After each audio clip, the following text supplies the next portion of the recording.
The gang hunted in packs, preying on those they deemed vulnerable. Their eyes landed on two black men. Twins, nearly identical, stood side by side. To the gang, they looked like easy prey. Just another chance to assert dominance. But what they couldn't see was the years of shared battles, the discipline and chemistry forged in some of the most dangerous corners of the world. The twins weren't just bonded by blood. They were trained to move as one, to endure, and to fight with precision. As the gang grew bolder, their taunts turning to threats, the twins' calm exteriors showed nothing of the storm brewing beneath. The men who thought they had found easy targets were about to discover how dangerous their assumptions truly were. Before we go any further, comment where in the world you are watching from and make sure to subscribe. The dim glow of streetlights flickered over the quiet neighborhood as Jason and Jordan Reed walked side by side down the cracked pavement. They moved in unison,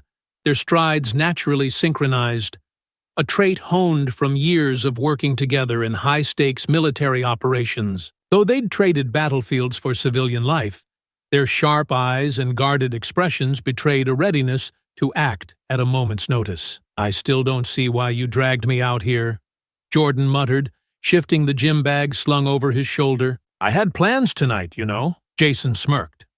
"What plans? Watching old fight tapes? You're predictable, little brother." "By 6 minutes," Jordan shot back, rolling his eyes. Their banter softened the tension in the air, but it wasn't enough to drown out the unease that had gripped their community. For weeks now, reports of brutal, targeted attacks had circulated. A gang of bald, tattooed men preying on black residents. The details were chilling, but the motive was even worse. Jason and Jordan had returned home to reconnect with their roots, but now they couldn't ignore the growing fear in their city. "Think it's true?" Jordan asked, his voice quieter now. "The whole bounty thing?" Jason nodded grimly. "Maria wouldn't have called me if it wasn't. She said it's organized, bigger than we think." Before Jordan could respond, a faint sound caught their attention.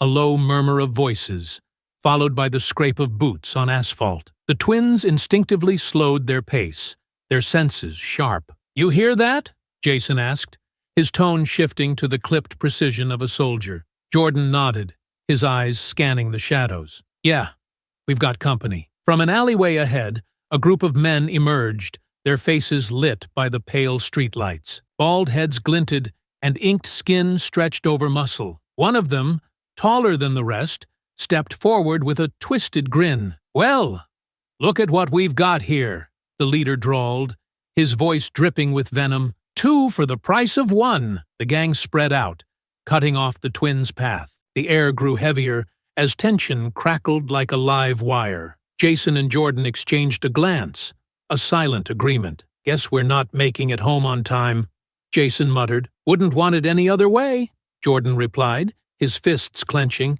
The gang spread out in a semicircle, their movements deliberate as they closed in. Each man bore the same unmistakable look. Shaved heads, tattoos etched into skin like road maps of violence. At the center stood the leader, taller and broader than the others, his arms crossed over his chest. A snake coiled across his neck, its head poised to strike just above his collarbone. "Lucky night for you boys," the leader sneered, his grin widening. "We only need one of you. Boss is paying for a beating, not a massacre. So, here's how it's gonna work. You two decide who's staying, and the other can walk away. Easy, right?" Jason and Jordan didn't flinch. "Yeah, real easy," Jason replied, his voice steady. He stepped forward, his eyes locking onto the leaders. "You can take your offer and shove it." The gang chuckled darkly, their amusement underpinned by malice. Jordan tilted his head, his gaze scanning the group. "Let me guess. Big man, here's the one who counts to 10 for the rest of you, huh?" The laughter stopped. The leader's grin faded, replaced by a scowl. "Funny guy, huh? You won't be laughing when we're done with you." The man to his right, a wiry figure with flames tattooed across his arms, spoke up, his voice dripping with venom. "Ain't nobody getting out of this looking pretty. But hey, maybe y'all are used to being stepped on. That's what your kind does best, right?" Jordan's jaw tightened. He took a step forward, but Jason's arm shot out, barring his path. "Don't," Jason said quietly. Jordan's eyes burned, but he obeyed, taking a slow breath. Jason turned his attention back to the leader, his tone ice-cold. "You think you're in charge here?" Jason asked. "You've got numbers, you've got muscles, but you don't have what we have." The leader chuckled, spreading his arms theatrically. "And what's that, huh? A good sob story? Maybe some prayers?" "No," Jason said, his voice low. "Training, discipline, and a hell of a lot more fight than you'll ever have." The gang shifted uneasily, their bravado faltering for a split second before the leader barked out a laugh. "Big talk, but it won't mean a damn thing when you're both bleeding on the ground." The man with the flame tattoos leaned in, grinning. "Still waiting for you to pick, boys.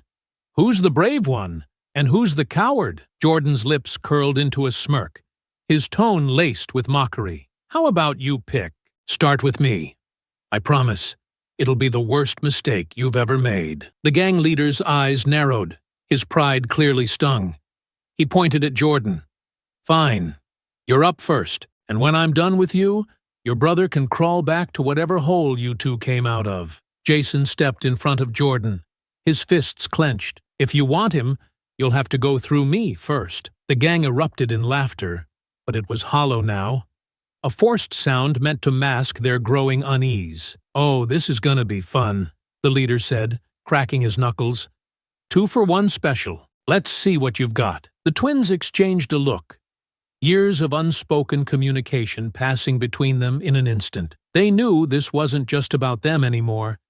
These men weren't here for a random scuffle. They were predators, emboldened by the promise of money and the sick thrill of hatred. Walking away wasn't an option. Not tonight. Jason took a slow breath, steadying himself. "Jordan, you ready?" "Born ready," Jordan replied, his tone light, but his stance already shifting into a combat position. The leader grinned, gesturing to his crew. "Get 'em!" The gang surged forward, and the night erupted into chaos. The first man charged forward, fists swinging wildly, but Jason sidestepped with practiced ease, landing a sharp elbow to the side of his attacker's head. The man crumpled, groaning as he hit the ground. Another rushed Jordan, aiming a heavy punch at his ribs, but Jordan ducked low, driving his shoulder into the man's stomach and sending him sprawling onto the pavement. "Is this all you've got?"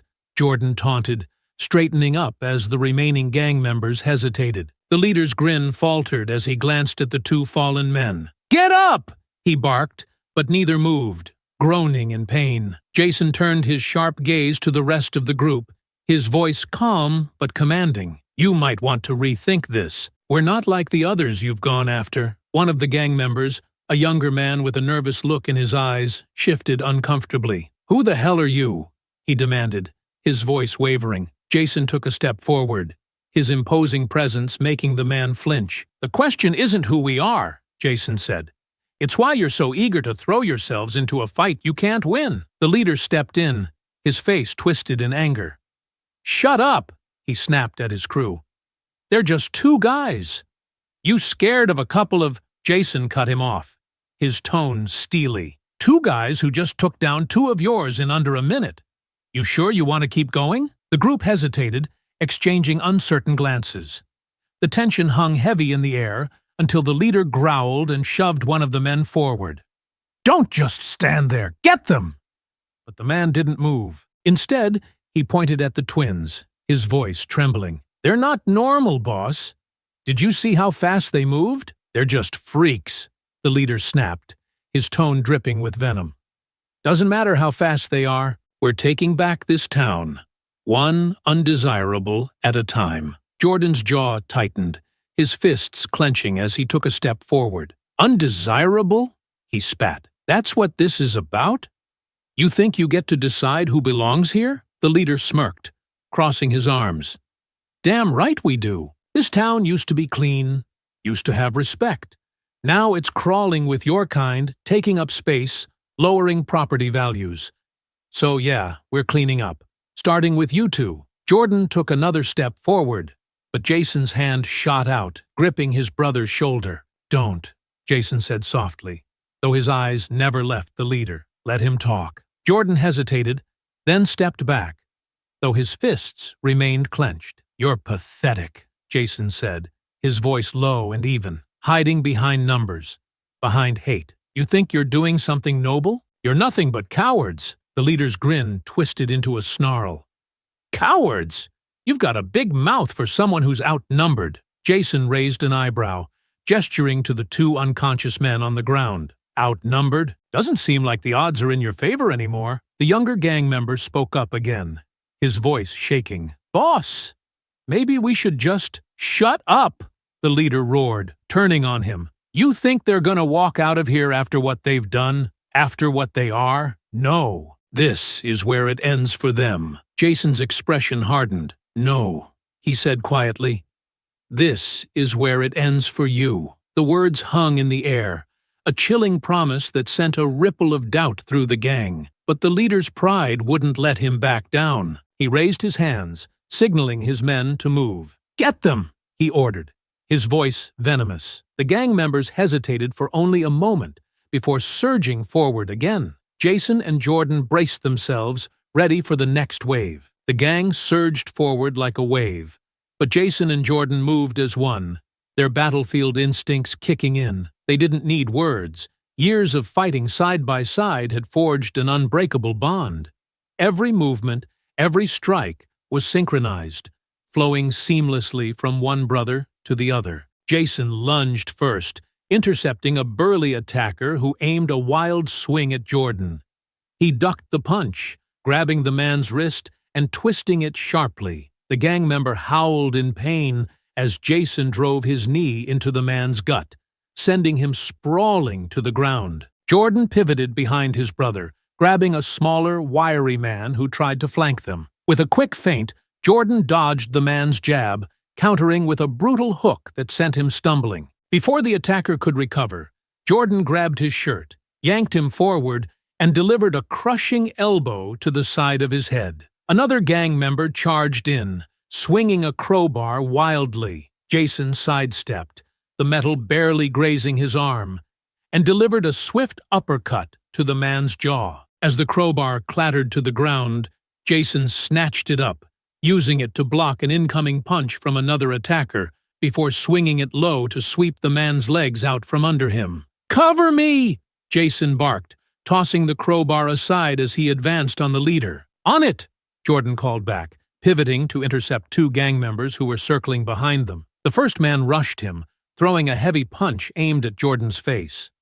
Jordan ducked, grabbed the man's outstretched arm, and used his momentum to flip him over his shoulder. The man hit the ground hard, groaning, as Jordan turned to face the second. "Your turn," Jordan muttered, cracking his knuckles. The second man hesitated, his confidence faltering as he glanced at the growing pile of his unconscious comrades. "What's the matter?" Jordan taunted. "Losing your nerve?" the man growled, charging in with a flurry of punches. Jordan blocked each one with ease, his movements calculated and precise. He let the attacker tire himself out before landing a devastating right hook that sent the man crumpling to the pavement. Meanwhile, Jason was locked in a brutal exchange with Rico, the gang leader. Rico was stronger, his punches heavy and punishing, but Jason was faster, weaving around the blows with military precision. Rico's face twisted in frustration as Jason ducked under another swing and countered with a quick jab to his ribs, followed by a sharp kick to his knee. "You're good," Rico growled, wiping blood from his mouth, "but not good enough." Jason didn't respond, his focus unwavering. He feinted left, drawing Rico off balance before delivering a powerful kick to his chest that sent him stumbling back. Across the makeshift battlefield, Jordan had drawn the attention of three remaining gang members. They circled him like predators, trying to coordinate their attacks. "You boys think 3-on-1's fair?"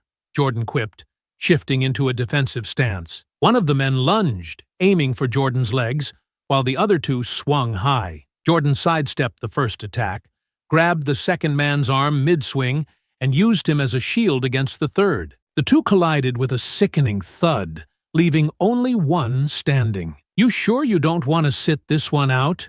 Jordan asked, tilting his head. The remaining man snarled, rushing forward, But Jordan was ready. He ducked low, swept the man's legs out from under him, and finished with a knee to his chest. Jason and Jordan regrouped, standing back to back as the remaining gang members hesitated.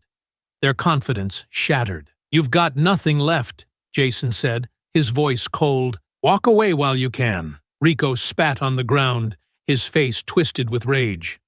"This ain't over," he snarled.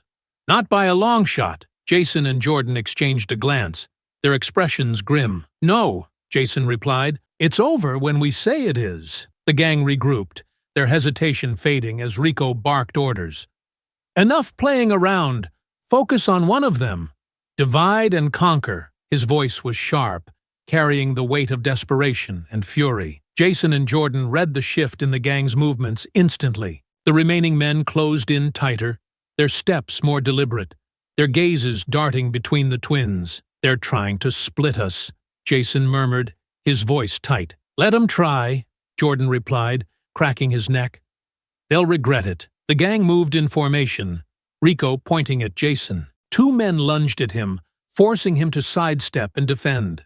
A third man rushed Jordan, but it was a feint. Two more circled behind him, one grabbing his arm, while another landed a punch across his ribs. "Jordan!" Jason yelled, but he was pinned down himself, blocking a wild swing from one man while narrowly dodging another. Jordan growled in frustration, ripping his arm free from his attacker's grasp and shoving the man backward. The second attacker tried to follow up, but Jordan turned quickly, landing a brutal elbow to his jaw. "Jason, I'm fine," Jordan called, but his voice carried a sharp edge. Jason wasn't convinced. As he disarmed one gang member, landing a sharp jab to his throat, he glanced toward his brother and saw it. The opening the gang had been waiting for. Rico himself moved in, aiming a blow at Jordan's back while he was distracted by another attacker. "Jordan, behind you!" Jason shouted, but it was too late. The blow landed squarely between Jordan's shoulders, forcing him to his knees. Rico smirked, standing over him. "Not so tough now, huh?" Jason saw red. The pain in his side was forgotten as rage took over. His brother, his partner, was down. And these men thought they'd won. That was all the fuel he needed. With a guttural yell, Jason charged at Rico, barreling through two gang members who tried to block his path. His movements were precise, but fueled by raw emotion. One man swung a bat at him, but Jason caught it mid-swing, yanking it free and tossing it aside before delivering a crushing punch to the man's jaw. Rico barely had time to turn before Jason was on him. Jason tackled him to the ground, his fists raining down like hammer blows. "You think you can touch him?" Jason snarled, his voice trembling with fury. "You think you can hurt him and walk away?" Rico raised his arms to block the blows, but Jason's strength was overwhelming. Each hit forced the gang leader further into the pavement, his smug expression replaced with one of fear. The remaining gang members hesitated, watching their leader being dismantled. "Get him off me!" Rico yelled, his voice panicked, but none of them moved. Jordan, despite the pain in his back, struggled to his feet. He stumbled toward the remaining men, his glare enough to send two of them retreating. "You really want to keep going?" Jordan growled, his voice low and dangerous. "Because I've got more where that came from." The gang broke. One by one, they backed away, dragging their injured comrades with them. Only Rico remained pinned beneath Jason, his face bloodied, his breath ragged. "Jason," Jordan said, stepping closer. His tone was firm but laced with concern. "He's done. Let him go." Jason hesitated, his fists trembling in the air. Slowly, he looked up at his brother, the rage in his eyes giving way to clarity. "He's not walking away from this," Jason muttered, his voice cold. "He's not," Jordan agreed, resting a hand on Jason's shoulder. "But we've got bigger things to deal with. He's not worth it." Jason let out a sharp breath, his fists unclenching. He stood, towering over Rico, who coughed and struggled to prop himself up. "This isn't over," Rico wheezed, his voice weak but defiant. "Yes, it is," Jason replied, his voice like steel. "Next time, there won't be anyone left to save you." Rico scrambled to his feet, clutching his side. "Retreat!" He barked at the remaining men. "Let's go!" The gang disappeared into the shadows, their confidence shattered. Jason and Jordan stood alone in the street, battered but unbroken. "You good?" Jason asked, glancing at his brother. Jordan smirked, despite the pain. "Better than Rico." Jason chuckled dryly, though his gaze remained fixed on the direction the gang had fled. "This isn't over," he said, more to himself than anyone. "Not until we shut them down for good." Jason and Jordan ran as fast as they could, their footsteps pounding against the pavement. The shadows of the quiet streets stretched long and jagged under flickering streetlights. Jason clutched his side, his breath coming in ragged gasps, but he pushed through the pain, focused on putting as much distance between them and the gang as possible. They didn't stop until they reached the edge of a small park, hidden beneath a canopy of trees. Jason leaned heavily against one of the trunks, while Jordan paced in tight circles, his fists clenched and his jaw tight. "What the hell just happened back there?" Jordan demanded, his voice sharp and edged with anger. Jason, still catching his breath, shook his head. "We got targeted, plain and simple." He pressed a hand to his ribs, wincing. "This wasn't random, Jordan. You saw how they moved. They were organized, and Rico wasn't bluffing about their intent." Jordan stopped pacing, turning to face his brother. "They didn't just pick a fight. They came looking for us. You heard him. Undesirables. That wasn't some generic insult. That was a mission." Jason straightened, his expression dark. "And that bounty he mentioned? It's real. Someone is putting money on people like us. This wasn't just about taking us down. It's bigger than that." Jordan ran a hand through his hair, frustration brimming in his every movement. "We knew something was brewing in this town. Maria told you. But this is next level. These guys aren't just thugs. They're part of something organized." Jason nodded grimly. "It's worse than we thought. They've got a plan, and they're not just hitting us. They're targeting the entire community." Jordan let out a bitter laugh, pacing again. "And for what? Some sick power trip? That whole taking back the town nonsense? Who are these guys?" Jason's eyes narrowed as he thought back to the fight. "Rico's not the mastermind. He's just muscle. Someone else is funding this. Someone with a lot of money and influence. And if we don't stop it, they're going to keep escalating." Jordan turned to him, his expression resolute. "Then we don't let them. But we need to move fast. If they're this coordinated, they've already got a head start." Jason winced as he shifted, the pain in his ribs a harsh reminder of how close they'd come to losing. "First, we need to regroup. Figure out our next steps. We can't charge into this blind." Jordan nodded reluctantly. "What about Maria? Think she knows more than she told you?" "She might," Jason replied.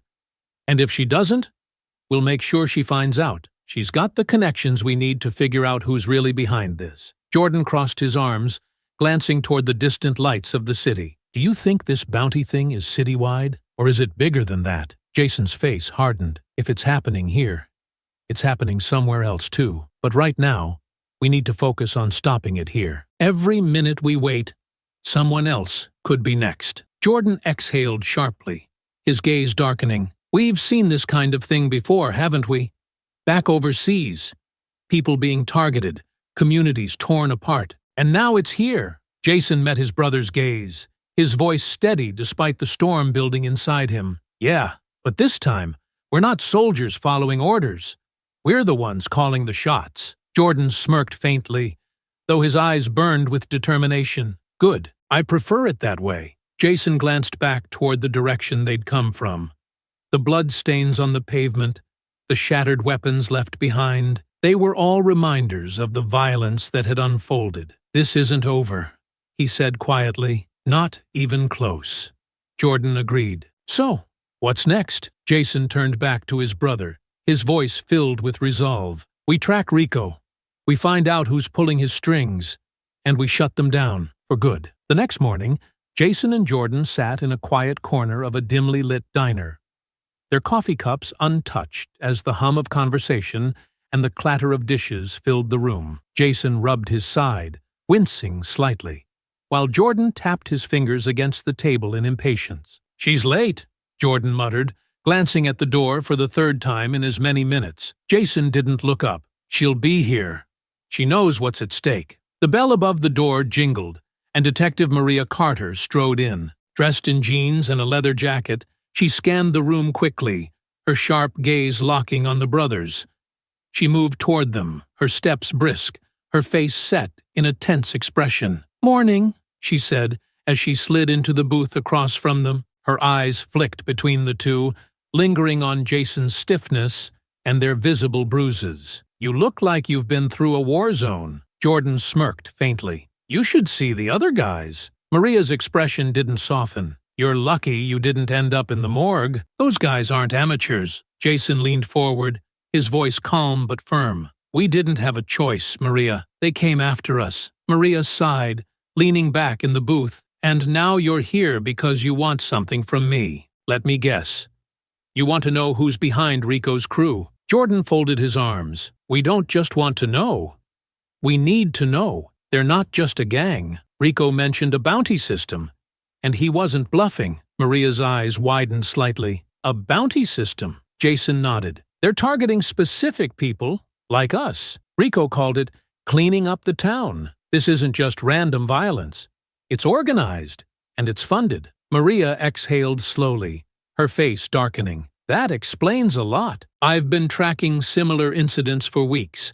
Attacks on families, vandalized businesses, people getting forced out of neighborhoods. I knew it was coordinated, but I couldn't connect the dots. A bounty system." She shook her head. "This is worse than I thought." Jordan leaned forward, his voice sharp. "So why isn't anyone doing anything about it?" Maria hesitated, glancing around the diner before speaking in a low tone. "You really want to know? It's a mix of incompetence, apathy, and lack of resources. Half the department doesn't care because it's not happening in their neighborhoods. The other half cares but doesn't have the funding to do anything about it. And the higher-ups? They're too worried about stirring up political backlash to touch something like this." Jason's jaw tightened, his voice cold. "So they're just going to let it happen?" Maria leaned forward, her voice hard. "I'm not letting it happen. That's why I'm here. But if I push too hard without solid proof, I'll get shut down faster than you can blink. That's how this works." Jordan shook his head, his frustration evident. "Meanwhile, people are getting hurt, or worse. And these guys are walking around with bounties in their pockets like it's open season." Maria's expression softened slightly. "That's why we need to be smart about this. If you go after Rico without a plan, you're just going to make things worse. For yourselves and everyone else." Jason nodded slowly. "We get it. But Rico's the key. He's the connection between the gang and whoever's pulling the strings. If we can get to him, we can start unraveling this." Maria hesitated, then sighed. "All right, I'll dig into Rico's known associates and see what I can find. But you need to promise me you won't do anything reckless in the meantime." Jordan smirked faintly. "No promises." Maria rolled her eyes, but she pulled a folded piece of paper from her pocket and slid it across the table. "What's this?" Jason asked, picking it up. "An address," Maria replied. "It's a known hangout for Rico's crew. I was planning to check it out myself, but I figure you'd rather handle it your way." Jason studied the paper, nodding. "This is a good start." Maria stood, her gaze steady. "Be careful. These guys aren't just street thugs. They've got backing, and they've got numbers." Jason met her eyes. "We'll be careful. But we're not backing down." Maria hesitated, then gave a small nod. "I'll call if I find anything else. Just don't make me regret this." As she left, Jordan glanced at his brother, a spark of determination in his eyes. "This is it," Jordan said. "We've got our lead." Jason folded the paper and slipped it into his pocket. "Now we find Rico. And this time, he doesn't walk away." Jason and Jordan parked a few blocks away from the address Maria had given them. The location wasn't what they expected. A run-down bar tucked between a laundromat and a pawn shop in a busy part of town. From the outside, it looked ordinary enough, but the faint smell of stale beer and cigarette smoke wafting from the entrance suggested it was a haven for people who didn't want to be noticed. The brothers walked casually down the street, blending into the mid-afternoon crowd. Jason's eyes swept the area, his military instincts kicking in. The bar's windows were tinted, offering little visibility inside, but the faint silhouettes of figures moving behind them hinted at activity. Public place, Jordan muttered under his breath. Smart. They can blend in and keep an eye on anyone snooping around. Jason nodded, his expression neutral. Also means we need to tread carefully. One wrong move, and this whole block could turn into a powder keg. They reached the bar and paused just outside. Jason adjusted his jacket, subtly ensuring the small concealed recorder in his pocket was secure. Jordan took a deep breath, straightening his posture and letting his natural confidence take over. You ready for this? Jason asked quietly. Jordan gave him a faint smirk. Always. They pushed the door open, stepping into the dimly lit space. The room was exactly what they expected. Sticky floors, a jukebox humming faintly in the corner, and a scattering of patrons hunched over drinks at mismatched tables. At the far end of the bar, a group of men sat clustered together, their laughter harsh and grating. Jason and Jordan exchanged a glance, then moved to an empty table near the corner. They sat with their backs to the wall, giving them a clear view of the room. Subtle, aren't they? Jordan murmured, nodding toward the group at the bar. Most of the men were bald, their tattoos partially visible beneath rolled-up sleeves. Their conversation was low, but every now and then, bursts of crude laughter carried across the room. Jason didn't reply, his attention fixed on the group. His trained eye picked up on the way they positioned themselves, backs to the wall, eyes constantly scanning the room. They were cautious, clearly used to trouble. The bartender approached their table, a heavy-set man with a scowl etched into his face. What'll it be? Just a couple of beers, Jason said, keeping his tone casual. The bartender grunted and shuffled off. Jordan leaned in slightly, lowering his voice. This place is crawling with them. Half these guys are probably part of Rico's crew. Jason's jaw tightened. We can't afford to be obvious. Let's watch, listen, and see if we can pick up anything useful. As they waited for their drinks, the brothers kept their eyes on the group at the bar. Rico wasn't among them, but the men's body language suggested they were connected, slapping each other on the back, laughing loudly, and occasionally muttering something that made the others nod. Think Rico's gonna show? Jordan asked quietly. Maybe, Jason replied. But even if he doesn't, these guys might know something. We just need a way to draw them out. Their conversation was interrupted by a loud burst of laughter from the bar. One of the men, a wiry guy with a tattoo of a snake winding up his neck, pointed toward their table, muttering something to his friends. Jason caught the movement out of the corner of his eye and tensed. Heads up, they're clocking us. Jordan smirked faintly, leaning back in his chair as if he didn't have a care in the world. Let them look. We're just a couple of guys grabbing a drink. The bartender returned with their beers, slamming them down harder than necessary. Jason slid a few bills across the table, nodding his thanks. Anything we say here is fair game, Jason murmured, taking a sip of his drink. Stay cool. The group at the bar seemed to lose interest for a moment, turning their attention back to their conversation. But Jason could still feel their eyes flicking back toward them every now and then. What do you think they're waiting for? Jordan asked under his breath. Confirmation, Jason replied. They're trying to figure out if we're a threat. We're new faces in their territory. Minutes passed, the tension in the room thickening like a storm cloud. Jason's fingers drummed lightly on the table as he processed the situation. Finally, the man with the snake tattoo stood, grabbing his beer and swaggering toward their table. Jason and Jordan straightened slightly, their movements casual but prepared. Don't see you two around here often, the man drawled, his grin more threatening than friendly. First time, Jason replied evenly. The man's gaze swept over them, his smirk growing. You don't look like locals. We're not, Jordan said, leaning back in his chair. Just passing through, the man chuckled, taking a swig of his beer. Funny. People don't usually pass through here unless they're looking for something. Jason met his gaze, his tone calm but firm. Maybe we're just looking for a drink. The man's grin faltered slightly, and he leaned in closer. Well, enjoy it while you can. People who don't belong don't usually stick around for long. The tension hung heavy as the man sauntered back to the bar, leaving Jason and Jordan to exchange a quiet glance. We're on their radar, Jason muttered. "We need to move carefully." Jordan nodded, his voice low. "Let's see what else we can find out before we blow this place." The atmosphere in the bar remained heavy, as Jason and Jordan sat in their corner, quietly observing. The group at the bar continued their loud conversation, though their glances toward the brothers grew less frequent. It was a temporary reprieve, and both Jason and Jordan knew it. Then, Jason's sharp gaze caught movement. One of the men, a broad, tattooed figure with a shaved head, rose from his stool, clutching a phone in his hand. He muttered something to the group, who laughed but waved him off. The man drained the rest of his beer and moved toward a door in the back, marked with a faded "Employees Only" sign. "Did you see that?" Jason murmured, his voice barely audible. Jordan nodded, his expression serious.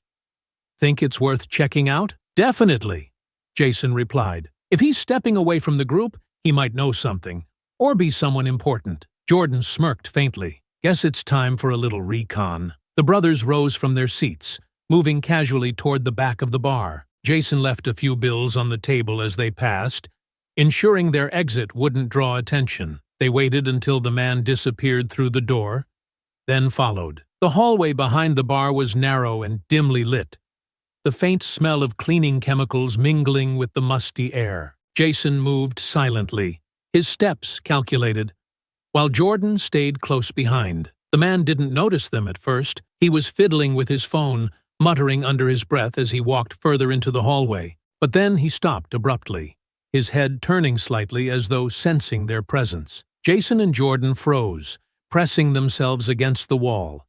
But it was too late. The man glanced over his shoulder, his eyes narrowing as he spotted them. "Hey!" he barked, his voice sharp with suspicion. "What do you think you're doing back here?" Jason didn't answer. He stepped forward, his movements quick but deliberate. The man's suspicion turned to panic. "Wait! Hold on!" Before he could finish, Jason closed the distance between them, grabbing the man's wrist and twisting it behind his back. The phone clattered to the ground as Jordan stepped in, clamping a hand over the man's mouth to muffle his protests. "Quiet," Jason hissed, his voice low and commanding. "You don't want to make this worse for yourself." The man thrashed, but Jason's grip was ironclad. Jordan pressed him against the wall, his tone laced with mockery. "Not so tough without your buddies, huh?" The man's eyes darted wildly between the brothers, his muffled protests growing frantic. Jason glanced down the hall, ensuring they hadn't drawn attention, then motioned for Jordan to follow. "Back room," Jason said quietly, nodding toward a door at the end of the hallway. Together, they maneuvered the struggling man into the room, shutting the door behind them. It was a storage closet, cluttered with crates of beer and cleaning supplies. The dim bulb overhead cast flickering shadows, adding to the tense atmosphere. Jordan let go of the man's mouth, but Jason kept his arm pinned. "Start talking," Jason demanded, his voice cold. The man winced, his face pale. "I don't know what you want, I swear." "Wrong answer," Jordan interrupted, stepping closer. His imposing frame loomed over the man. "You're part of Rico's crew, right? We know what you're up to, and we're not leaving until you give us something useful." The man shook his head frantically. "I don't know anything. I just hang out at the bar, that's all." Jason tightened his grip, eliciting a pained grunt. "Don't waste our time. We saw how the others listened to you. You're not just some guy at the bar." The man's breathing quickened, his panic palpable. All right. Just let me go, and I'll tell you what I know." Jason exchanged a glance with Jordan before releasing the man's wrist, though he remained close enough to act, if necessary. "Talk," Jason ordered. The man rubbed his arm, his eyes darting toward the door as though calculating an escape. Jordan stepped into his line of sight, cutting off the thought. "Don't even think about it," Jordan warned. The man swallowed hard, his voice trembling. Okay. Rico's got something big planned, all right? He didn't tell us everything, but it's happening soon. Some kind of hit list. Names, places. It's all been mapped out. Jason's eyes narrowed. "Who's funding him?" "I don't know," the man insisted, holding up his hands defensively. "Rico's the only one who talks to the guy. We just follow orders." Jordan crossed his arms, his tone cold. "Where's Rico now?" The man hesitated, glancing nervously between them. I don't know exactly, but he mentioned a meeting tonight, at the old warehouse on 9th. That's all I know, I swear." Jason studied him for a moment, his expression unreadable. Then he pulled a roll of duct tape from one of the nearby shelves. "Wait! What are you—" the man began, but Jordan shoved him onto a chair in the corner. "We can't risk you going back out there and warning them," Jason said, his voice steady. Jordan worked quickly, securing the man's wrists and ankles with the tape. Jason added a piece across his mouth, silencing any protests. "You'll be fine," Jordan said, his tone mocking as he patted the man's shoulder. "Just sit tight. Someone will find you. Eventually." The man's muffled grunts followed them as they stepped out of the room, shutting the door behind them. Jason glanced at Jordan. "Let's move. We've got our lead." Jordan nodded. "Warehouse on 9th. Time to pay Rico a visit." Jason and Jordan drove home in silence, the weight of their next steps heavy between them. The information they had from the man at the bar was valuable, but it painted a grim picture. Rico was planning something big, and the stakes were higher than ever. If they made a wrong move, the consequences wouldn't just fall on them, but on countless innocent lives. When they reached their modest apartment, Jason unlocked the door and stepped inside, immediately scanning the space out of habit. Jordan followed, dropping his jacket on the back of the couch and pacing the room. "We can't just rush in," Jason said, breaking the silence. He moved to the dining table, clearing the clutter and spreading out a map of the city they'd tacked with pins and notes earlier. Jordan frowned, leaning on the table. "I know, but sitting around feels like a waste of time. Rico's meeting is tonight. If we don't act fast, we might lose him." Jason shook his head, pointing at the map. "This isn't just about catching him in the act. Rico's a pawn, but he's close to whoever's pulling the strings.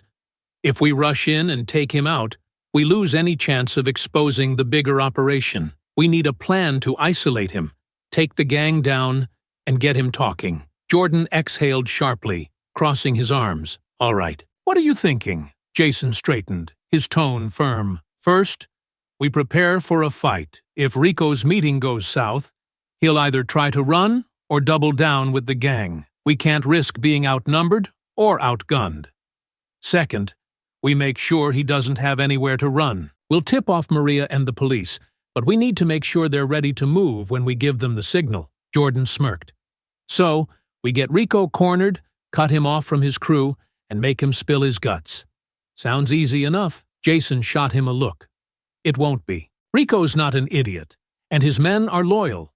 At least, as long as they think they're getting paid. We'll need to create a diversion to split the gang and get Rico alone." Jordan nodded, already running scenarios in his head. "Okay. So, how do we draw them out?" Jason tapped the map, circling a warehouse district near the edge of town. "We know he's meeting there tonight. That's our opportunity to make some noise and rattle them. But we need to be smart about it. If we go in guns blazing, we'll spook him." Jordan grinned, his confidence returning. "A little misdirection, then. We stir up enough chaos to keep the gang busy while we grab Rico." Jason nodded. "Exactly. And if we time it right, we can tip off Maria and have the police sweep in to take down the rest of the crew while we deal with Rico." Jordan arched a brow. "You think Maria's going to go along with this? She didn't exactly seem thrilled about us taking the lead." Jason smirked faintly. "She won't have a choice. If she wants Rico and his gang off the streets, this is her best shot." Jordan leaned back against the couch, a hint of amusement in his voice. "I've got to hand it to you, Jason. You always did like turning everything into a mission briefing." Jason chuckled softly. Old habits die hard. The brothers spent the next hour preparing for the night ahead. Jason retrieved their duffel bag of gear, laying out everything they might need.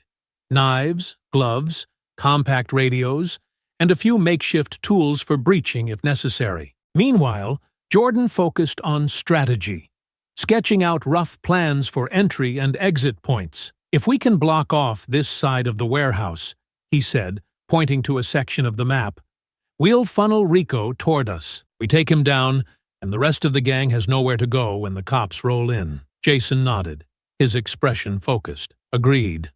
but we need to be ready for anything. Rico's not going to make this easy. As the sun dipped lower in the sky, casting the apartment in a golden glow, the brothers took a moment to breathe. "You nervous?"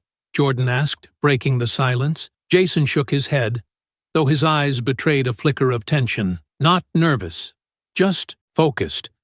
This isn't like the missions we ran in the field. If we mess up here, we're not the only ones who'll pay for it." Jordan nodded, his tone serious. "We won't mess up. We've got this." Jason offered a faint smile, clasping his brother's shoulder. "We'll finish this, Jordan, one way or another." As night fell, the brothers gathered their gear, their resolve hardening.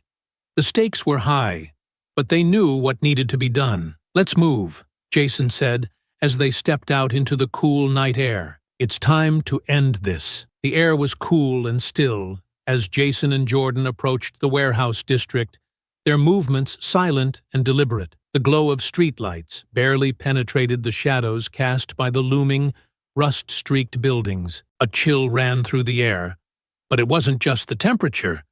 It was the weight of what lay ahead. Jason stopped at the edge of a row of stacked crates, scanning the area with his binoculars. The warehouse loomed about 50 yards away, its exterior dotted with broken windows and faintly glowing lights from within. A pair of guards stood by the main entrance, their postures tense, but their focus lazy as they occasionally glanced at their phones. "Rico's definitely here," Jason murmured, lowering the binoculars. Jordan crouched beside him, adjusting his gloves. "How many?" "Two at the door," Jason replied.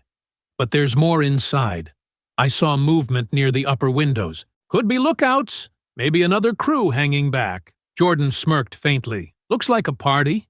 Shame we weren't invited." Jason didn't respond to the quip, his mind already calculating their next steps. He pointed to the side of the warehouse, where a rusted fire escape zigzagged up the wall. "We take the side route," Jason said. "No way we're walking in the front door. If we get to the upper floor, we can listen in without drawing attention." Jordan nodded. "And if things go sideways?" Jason gave him a sharp look. "We adapt. But the goal is to isolate Rico, not start a war." The brothers moved swiftly, keeping low as they approached the building. They circled around to the fire escape, their steps careful on the cracked asphalt. Jason reached the ladder first, testing the rusted metal before climbing. It groaned under his weight, but it held firm. Jordan followed, his movements just as silent. As they climbed, they caught a faint hum of voices from within the warehouse. Jason held up a hand, signaling for Jordan to stop.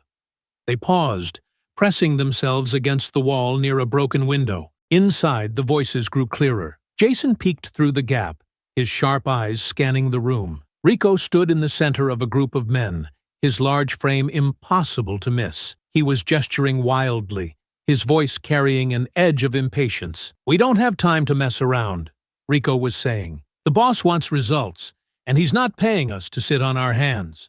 Tonight's the test run. After this, we go big." One of the men shifted uncomfortably. "And what if something goes wrong? The cops are already sniffing around." Rico glared at him, his tone sharp. "That's why we're doing this smart. The boss has connections.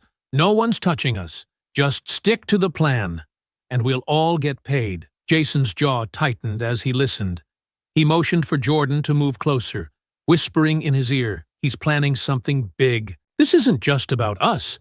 They've got a larger operation in motion." Jordan nodded, his expression grim. "Sounds like tonight's just the start." Jason pulled out the small handheld radio Maria had given them earlier. "Time to let Maria know. She'll need to get the police ready to move as soon as we've got Rico isolated." As Jason whispered into the radio, relaying the details to Maria, Jordan kept watch.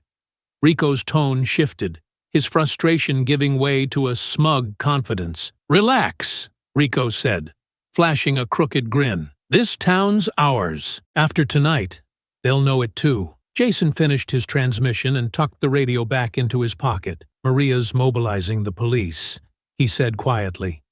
"They'll move in once we've got Rico pinned.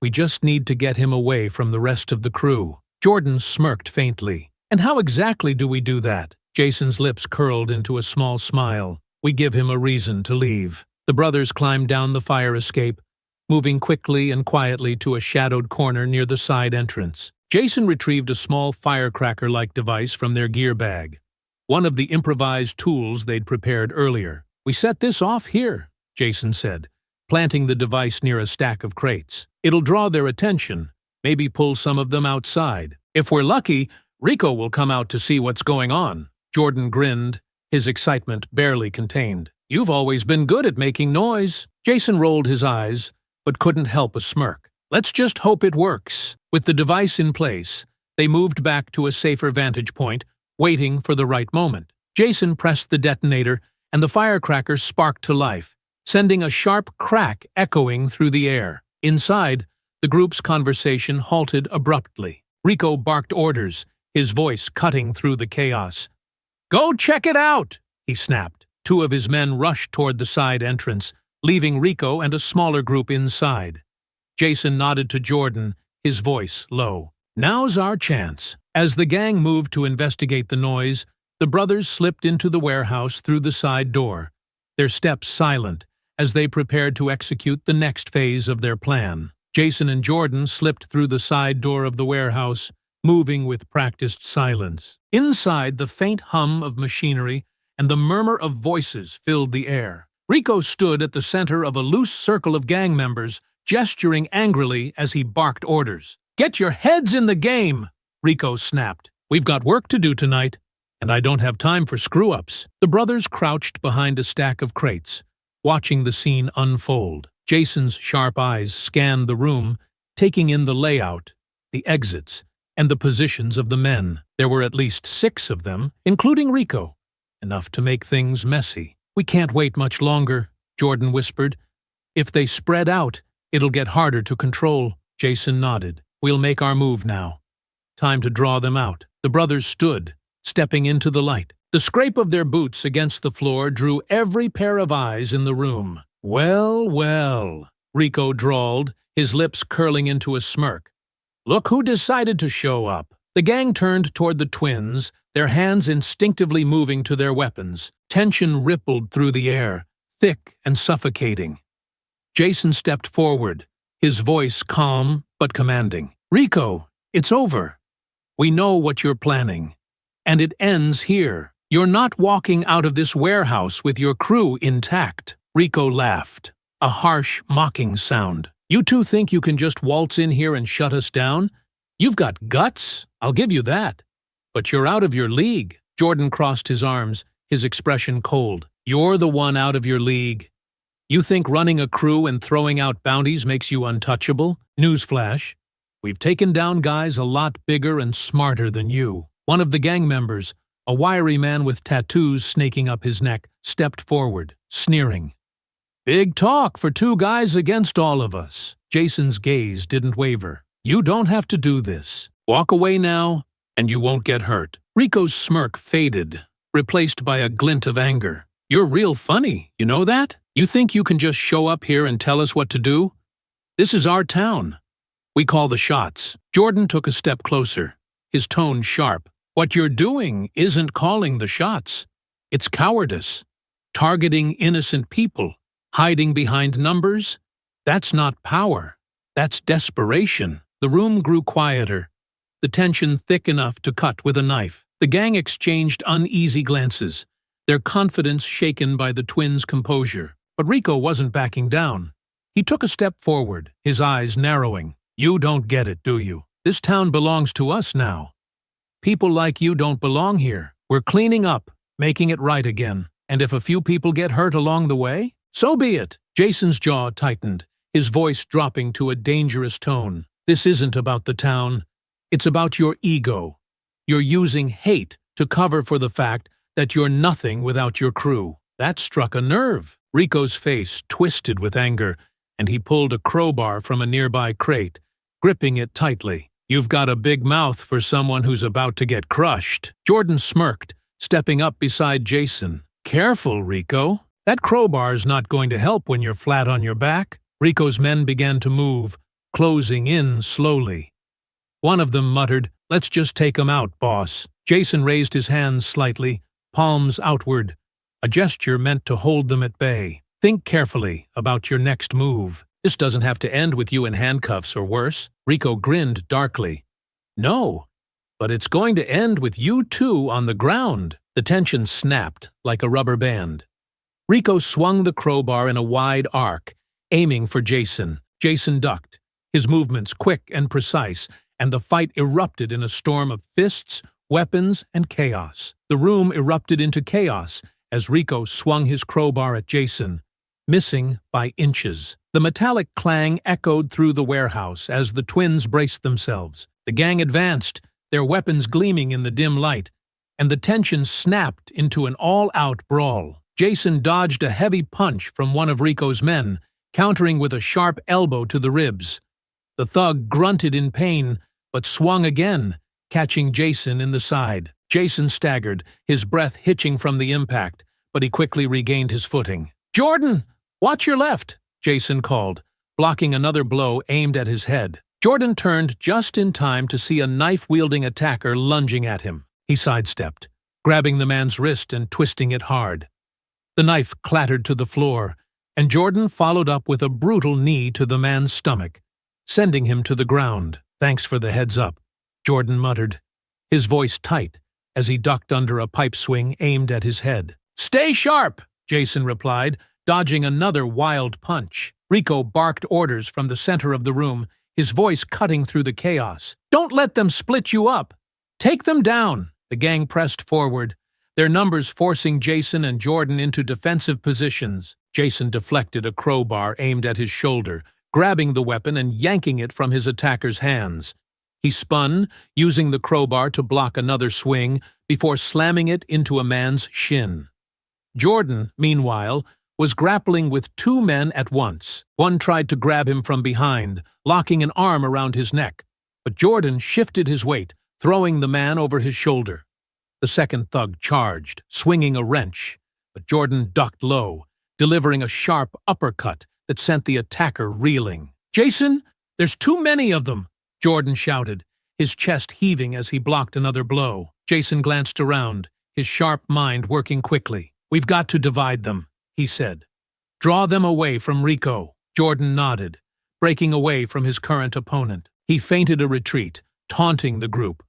"Come on! You call that a fight?" The gang took the bait, several of them breaking off to chase Jordan toward the far end of the warehouse. Jason seized the opportunity, focusing on the remaining group. Rico, seeing the shift, sneered and moved to intercept Jordan. "You think you're clever?" he growled, swinging a pipe at Jordan. Jordan dodged, his movements fluid. "Clever enough to make you look stupid," Rico roared in frustration, his swings becoming more erratic. Jordan ducked under one blow, landing a solid punch to Rico's side, but one of Rico's men blindsided him, tackling him into a stack of crates. "Jordan!"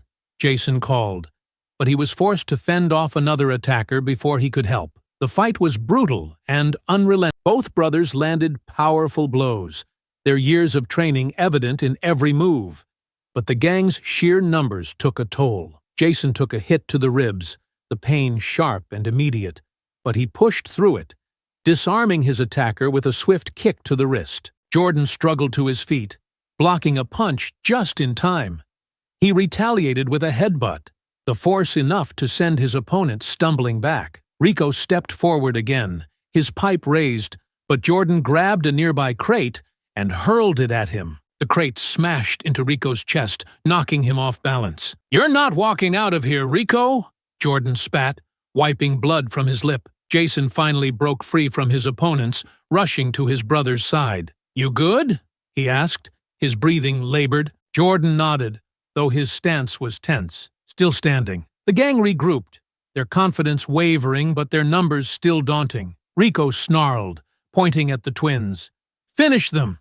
Now!" Jason exchanged a look with Jordan, their silent communication honed from years of working together. They adjusted their stances, preparing for the next wave. "They're not backing down," Jordan muttered, his tone grim. "Neither are we," Jason replied. The gang charged again, and the twins met them head-on. Jordan ducked under a swinging pipe, using his momentum to tackle the attacker to the ground. Jason delivered a series of quick punches, his movements precise and unrelenting. For every man they took down, another seemed to take his place. The warehouse echoed with the sounds of grunts, crashes, and the clatter of weapons hitting the floor. Both brothers bore the marks of the fight.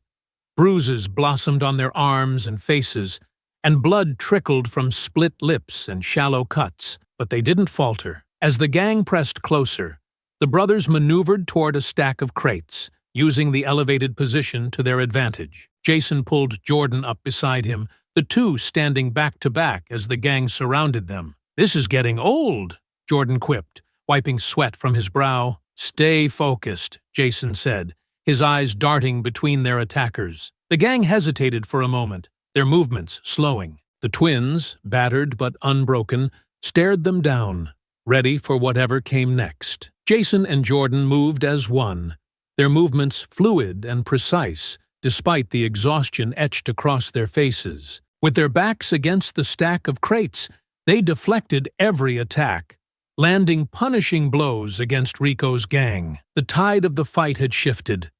The gang's confidence was unraveling, their strikes more desperate, and their numbers thinning. Jason ducked under a crowbar swing, retaliating with a hard jab to his attacker's ribs. The man grunted, stumbling back before Jason swept his legs out from under him. Jordan, a few feet away, was locked in a grapple with two thugs. One grabbed his arm while the other swung a wrench, but Jordan twisted sharply, using his momentum to throw the first man into the second. Both collapsed in a heap. Rico watched the scene unfold, his sneer fading as more of his men hit the ground. "Idiots!" he shouted, stepping back toward the far wall. "Get it together! They're just two guys who are wiping the floor with you."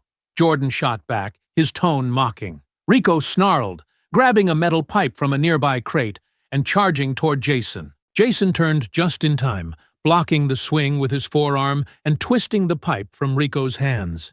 He shoved Rico back, his glare sharp. "Is this all you've got?" Jason growled. Rico didn't answer, stumbling over a fallen crate as he tried to regain his footing. "Boss!" one of the gang members called, desperation in his voice. "The cops! Listen!" The faint wail of sirens grew louder, cutting through the noise of the fight. Rico's eyes darted toward the nearest exit, panic flashing across his face. Jordan caught the shift in Rico's demeanor and smirked. "What's the matter, Rico? Starting to realize you're out of options?" "Shut up," Rico snapped, backing toward the side door. "This isn't over." Jason advanced, his stance steady. "It is for you. The rest of your crew is going down, and so are you." Rico's men hesitated, glancing nervously at one another. The sirens were unmistakable now, the glow of red and blue lights faintly visible through the warehouse windows. "You hear that?" Jason said, his voice calm but firm. "That's the sound of the end for you and your operation." Rico's face twisted with rage, and he made a desperate move, lunging at Jason with his fists raised. Jason sidestepped, grabbing Rico's arm and using his momentum to throw him into a stack of barrels. Rico groaned, clutching his shoulder as he tried to push himself up. Before Jason or Jordan could advance further, one of the gang members threw a metal pipe toward them, forcing the twins to duck. The distraction was enough. Rico scrambled to his feet and bolted for the side door. "He's running!" Jason shouted, immediately breaking into a sprint after him. "Go!" Jordan yelled, fending off another attacker who tried to block his path. Rico crashed through the side door, the sound of his heavy footsteps fading into the distance. Jason followed close behind, his focus razor-sharp. Jordan finished off his current opponent with a hard kick, then sprinted after his brother, leaving the remaining gang members to scatter as the sirens grew deafening. The chase led them out of the warehouse and into the darkness of the forest beyond. Rico tore through the underbrush, his movements frantic and uncoordinated. The faint glow of city lights faded as the trees grew denser, casting long, eerie shadows across the uneven ground. Jason was close on his heels, his breathing controlled despite the strain of the fight. "Rico!" he shouted, his voice cutting through the night. "You're only making this worse for yourself." Rico didn't respond, his only focus on running. He stumbled over a root, barely catching himself before veering off the faint trail into deeper woods. Jordan caught up to Jason, his steps quieter, but just as determined. "You see him?" "Yeah," Jason muttered, pointing toward the faint silhouette of Rico ahead. "He's slowing down." "He won't get far." Rico glanced over his shoulder, his face pale with fear. "Stay back," he shouted, his voice shaky. Jason smirked grimly. "Or what? You'll trip and fall." The comment seemed to light a fire under Rico, who pushed himself harder, crashing through a thicket of bushes. But the effort was futile.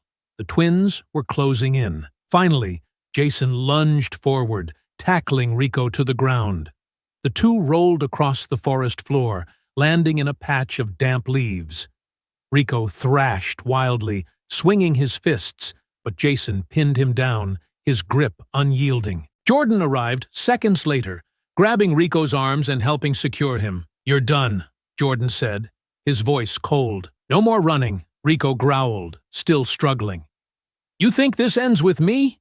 You're fools if you think I'm the one calling the shots." Jason leaned closer, his tone sharp. "Then tell us who is." Rico sneered but said nothing, his defiance still burning despite the dirt and blood on his face. The distant glow of flashlights and the crackle of police radios signaled that backup was closing in. Jason and Jordan exchanged a look, their expressions grim but resolute. "You're coming with us," Jason said, hauling Rico to his feet.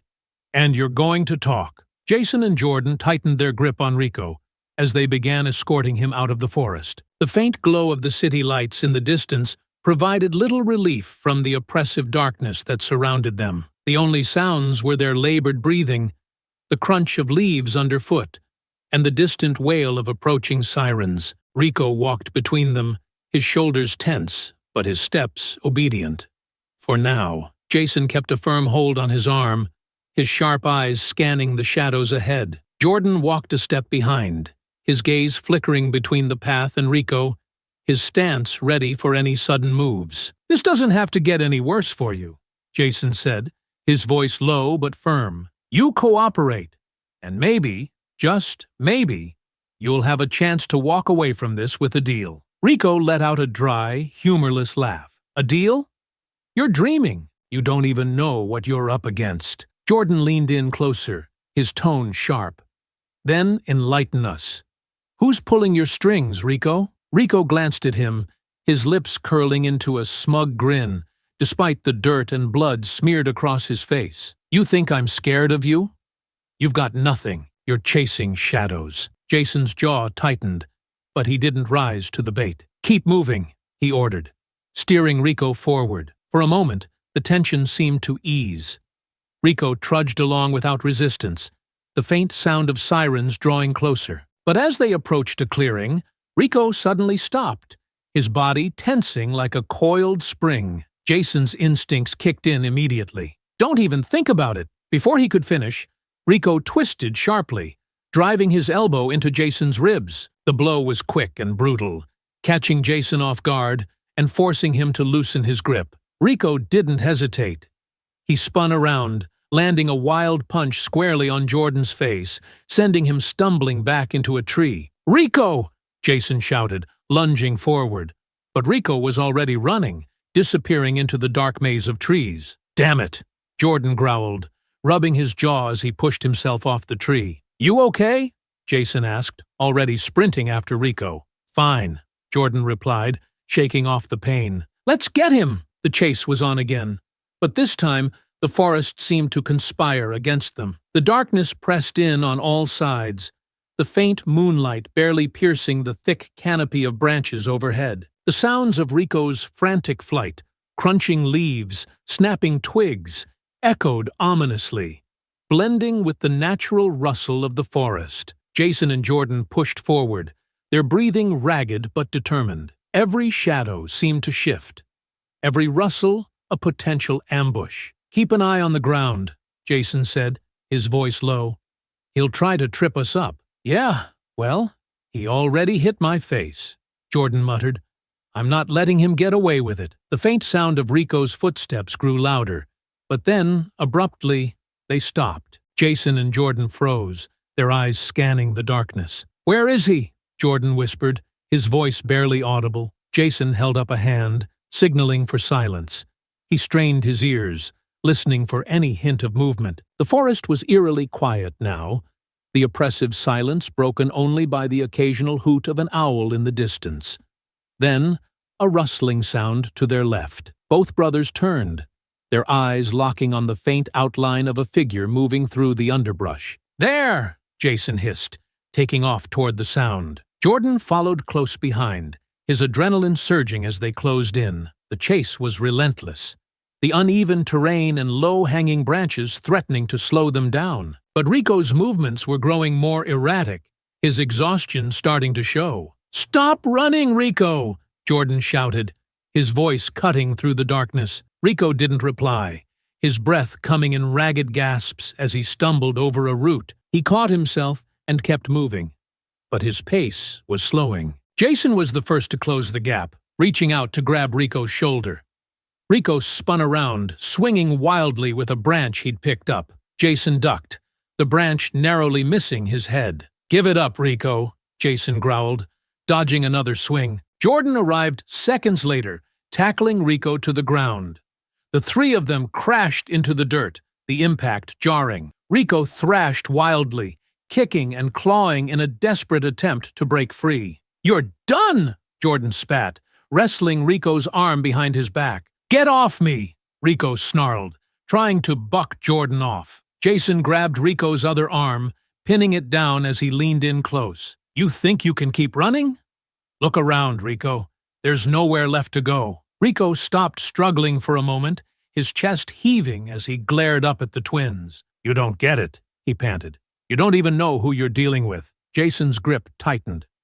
"Then tell us, who's behind this?" Rico's defiance faltered for a brief moment, his gaze darting between the twins and the faint glow of the police lights now visible through the trees. The sound of footsteps and voices grew louder as the officers approached, their flashlights cutting through the darkness. Jason and Jordan hauled Rico to his feet, holding him firmly as the police arrived. "You're not running anymore," Jason said, his voice cold. "It's over." Rico sat slumped on a tree stump, his arms restrained by zip ties provided by the police. The red and blue glow of the squad cars flashed faintly through the trees, illuminating his bruised and dirt-streaked face. Jason and Jordan stood a few feet away, their expressions hard as they caught their breath. Detective Maria Carter approached from the direction of the flashing lights, her flashlight cutting through the darkness. She took one look at Rico, then at the twins. "Looks like you had a long night," she said dryly, her tone masking her concern. Jason wiped sweat from his brow, his gaze never leaving Rico. "It's not over yet," Maria nodded, crouching in front of Rico. "All right, tough guy. You're going to start talking now. Who's pulling your strings? Who's behind the bounty system?" Rico glared at her, his lip curling in defiance. "You think I'm just gonna spill because you ask nicely?" Maria smirked, her tone icy. "Oh, I'm not asking nicely. I'm giving you one chance to cooperate before you make things worse for yourself. You've already got enough charges to lock you up for decades. You think your boss is going to protect you when you're behind bars?" Jason stepped closer, his voice calm but menacing. "Rico, you're alone now. Your crew's scattered, your operations exposed, and the cops are ready to sweep up everything you've built. Your only chance at a deal is to give us what we need." Rico's eyes flickered with uncertainty, but he quickly masked it with a sneer. "You don't scare me. None of you know what you're dealing with. The guy in charge? He's untouchable. He's got connections everywhere. Money, power, the works." Maria exchanged a glance with Jason and Jordan, her tone steady but pressing. "Then why are you the one out here running scared while he sits in the shadows? Sounds like you're expendable to him." Jordan leaned in, his voice sharp. "Think about it, Rico. The guy you're protecting doesn't care about you. He left you out here to deal with this mess while he hides. You keep covering for him, and you're the one who pays the price." Rico's jaw tightened, his bravado cracking under the weight of their words.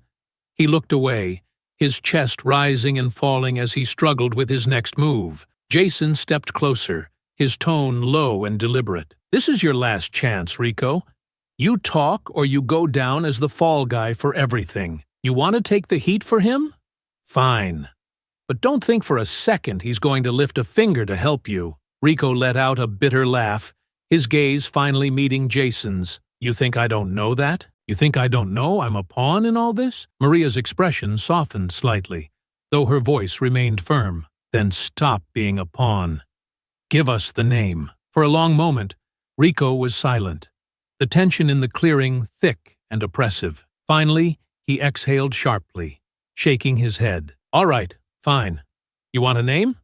I'll give you a name. Jason and Jordan exchanged a quick glance, their focus locked on Rico as he spoke. Calhoun, Rico said, his voice low but clear. James Calhoun. He's the one funding everything.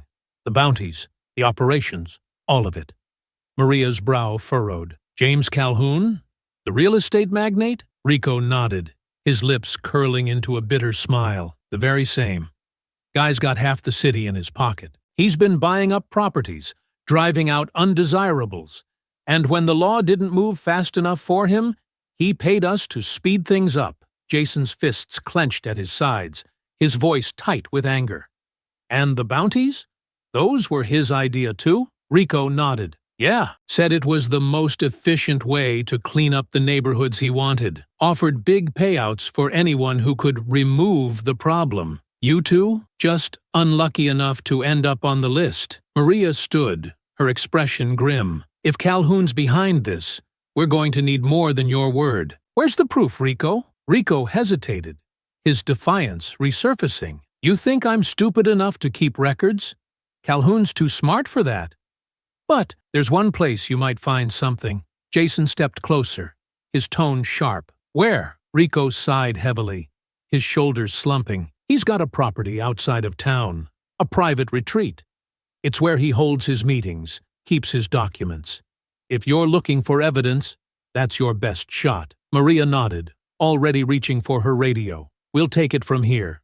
Rico, you're done. And if you're lying, I'll make sure you never see daylight again. As the officers moved in to take Rico away, Jason and Jordan stood side by side, their expressions grim. This isn't over, Jason said quietly. Not by a long shot, Jordan replied, his gaze fixed on the distant glow of the city lights. The twins sat at the dining table in their modest apartment, a detailed map of the area spread out before them. Jason leaned forward, tracing his finger over a marked section just outside the city, a sprawling property surrounded by dense woods. Jordan stood nearby, arms crossed, his expression grim. This is it, Jason said, his voice steady but laced with tension. Calhoun's retreat. If Rico's telling the truth, the evidence we need is in there. Jordan nodded, his jaw tightening. Makes sense.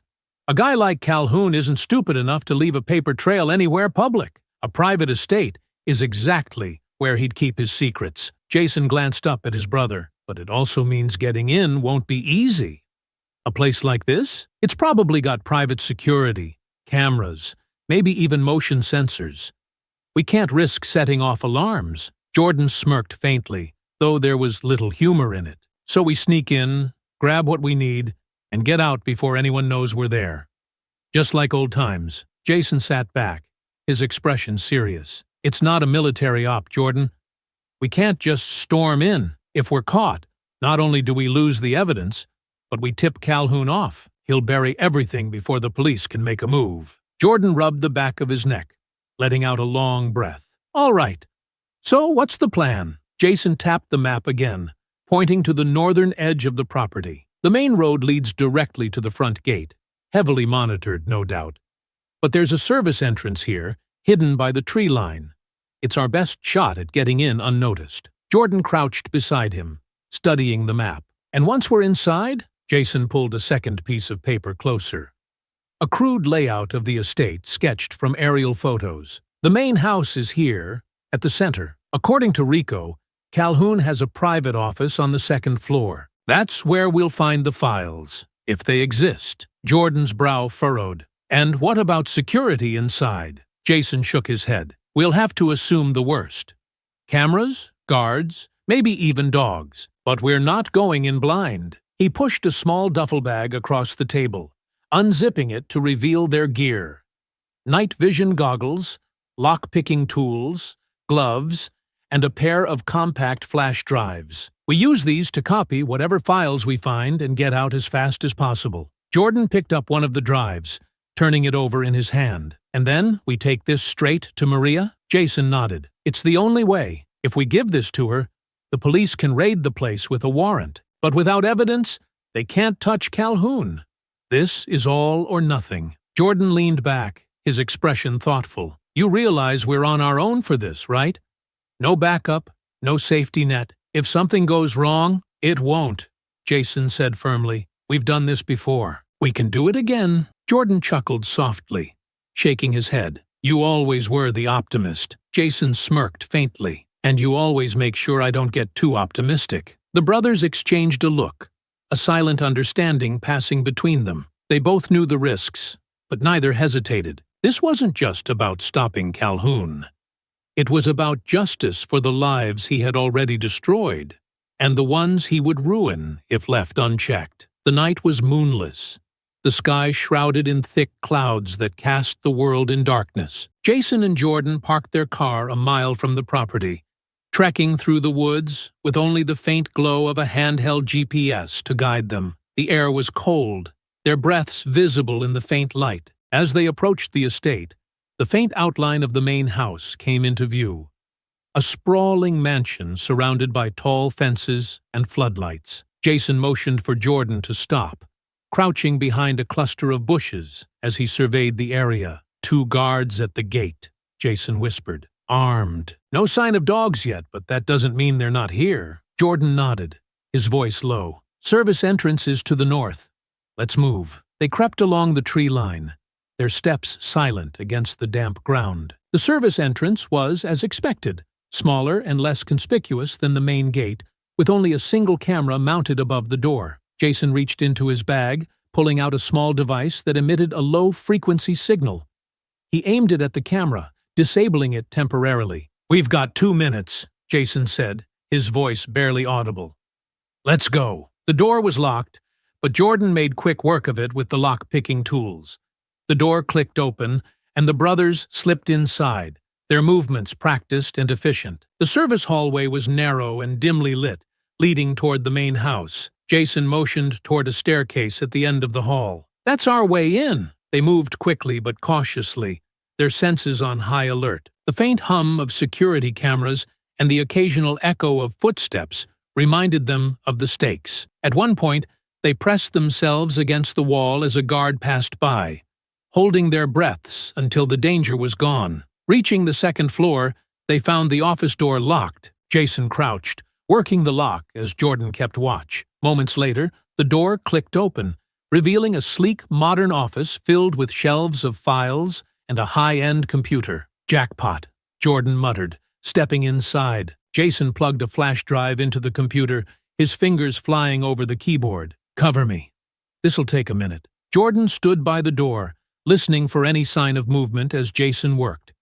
The tension was palpable, every second feeling like an eternity. Got it, Jason whispered, ejecting the drive and slipping it into his pocket. Let's move. The office was plunged into silence, save for the faint hum of the now emptied computer. Jason tucked the flash drive securely into his jacket pocket, his gaze darting toward the door where Jordan stood guard. Got everything we need, Jason whispered. Time to get out. Jordan nodded, his stance tense. Let's hope the way out's as smooth as the way in. Jason moved quickly toward the door, his steps light but deliberate. He peeked into the hallway, scanning for movement. The faint sound of footsteps echoed from somewhere down the corridor, but the path to the staircase appeared clear. For now, let's move, Jason murmured. The brothers slipped out of the office, their senses on high alert as they retraced their steps through the dimly lit halls. Every creak of the floorboards and flicker of the security lights felt magnified, the weight of the stolen evidence pressing heavily on their shoulders. As they descended the staircase, Jason raised a hand, signaling Jordan to stop. The faint murmur of voices drifted up from below, a pair of guards stationed near the service hallway. 2 of them, Jason whispered, crouching low, blocking the exit. Jordan frowned, his jaw tightening. We don't have time to wait for them to leave. They'll figure something's up soon enough. Jason's mind worked quickly. formulating a plan. We draw them away. You circle around and make some noise near the front. When they check it out, I'll clear the hall. Jordan smirked faintly. Always making me the decoy? Jason shrugged. You're better at it. Jordan rolled his eyes but moved silently toward the front of the mansion. Jason stayed in position, counting the seconds until a faint clatter echoed from the other side of the building. What was that?